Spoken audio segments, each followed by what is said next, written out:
ایک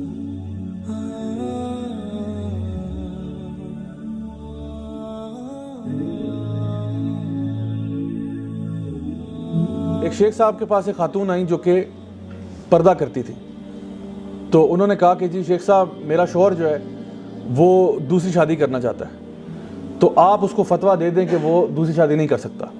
تو شیخ صاحب نے کہا کہ بہن میں تو نہیں یہ فتویٰ دے سکتا، کیونکہ اللہ تعالیٰ نے جب اجازت دی بھی ہے تو وہ کر سکتا ہے۔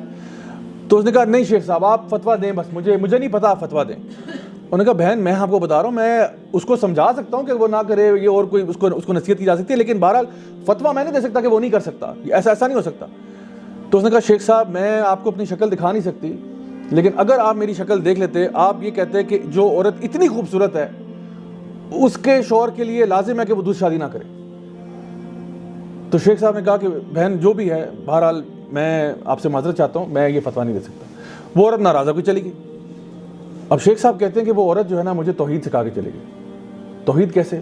کہتے ہیں اللہ تعالیٰ نے اس عورت کو دنیا کا جو حسن دیا ہوا ہے اس حسن میں سے 0.000000001% حسن دیا ہے، اور اس حسن کی بنا پر وہ یہ سمجھتی ہے کہ میرا شوہر دوسری نہیں کر سکتا، میرے ساتھ کسی کو شریک نہیں کر سکتا۔ تو اللہ تعالیٰ جو تمام حسن کا مالک ہے وہ کیسے برداشت کرے کہ اس کے ساتھ کسی کو شریک کیا جا رہا ہے؟ اب ایک سوال پیدا ہوتا ہے کہ آخر اللہ تعالیٰ سے محبت کیوں کی جائے؟ چلیں اللہ سے محبت تو بعد میں ہم سوچتے ہیں، کسی بندے سے بھی محبت کیوں کی جاتی ہے دنیا میں؟ اب یہ محبت کا فلسفہ سنا رہا ہوں آپ کو۔ آپ جو بھی کوالٹی سوچ سکتے ہیں نا کسی بندے سے محبت کرنے کی، جان لیں کہ اللہ تعالیٰ میں وہ زیادہ ہے۔ اگر آپ کسی سے محبت اس لیے کرتے ہیں کہ وہ خوبصورت ہے تو ان اللہ جمیل و یحب الجمال، اللہ تعالیٰ خوبصورت ہے اور خوبصورت چیزوں کو پسند کرتا ہے، بلکہ اللہ تعالیٰ تو خوبصورتی کا پیدا کرنے والا ہے۔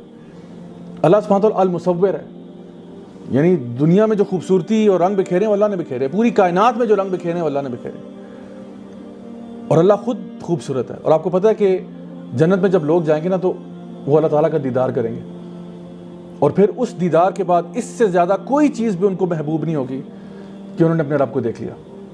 اور جب وہ اپنے رب کو دیکھیں گے وہ اور خوبصورت ہو جائیں گے، وہ بھی اور ان کے گھر والے بھی۔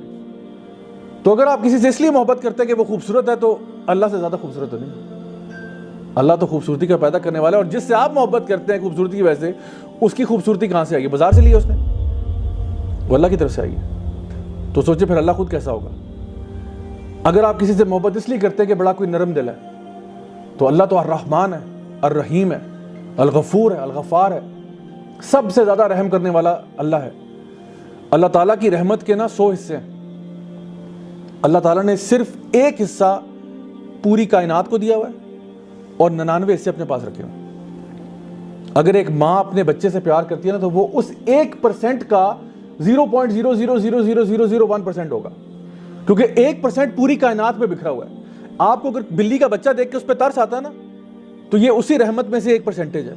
تو پوری کائنات میں جو رحمت بکھری ہوئی ہے وہ صرف 1% ہے، باقی ساری اللہ نے اپنے پاس رکھی ہوئی ہے، اور وہ قیامت کے دن اللہ تعالیٰ جو ہے نا اپنے بندوں کو معاف کرنے کے لیے استعمال کرے گا۔ کمپیشن کی بات کرتے ہیں تو یہ کمپیشن اللہ کے پاس ہے، الرحمن ہے، الرحیم ہے۔ اگر آپ اس لیے محبت کرتے ہیں کہ جی اس کے پاس طاقت اور قوت بڑی زیادہ ہے، کسی کے پاس پاور اتھارٹی ہے، تو اللہ تعالیٰ سے زیادہ قوی تو کوئی بھی نہیں ہے۔ اللہ القوی ہے، اللہ تعالیٰ ہر چیز پر قادر ہے۔ ان اللہ علی کل شیء قدیر، لا حول ولا قوت الا باللہ۔ اگر پاور اتھارٹی آپ کو پسند ہے تو اللہ سے زیادہ پاورفل کون ہے؟ اللہ سے زیادہ اتھارٹی والا کون ہے؟ اور اگر اس لیے کسی سے محبت کرتے ہیں کہ کسی کے پاس مال زیادہ ہے، تو دنیا اور زمین و آسمان کے تمام خزانے تو اللہ کے پاس ہیں۔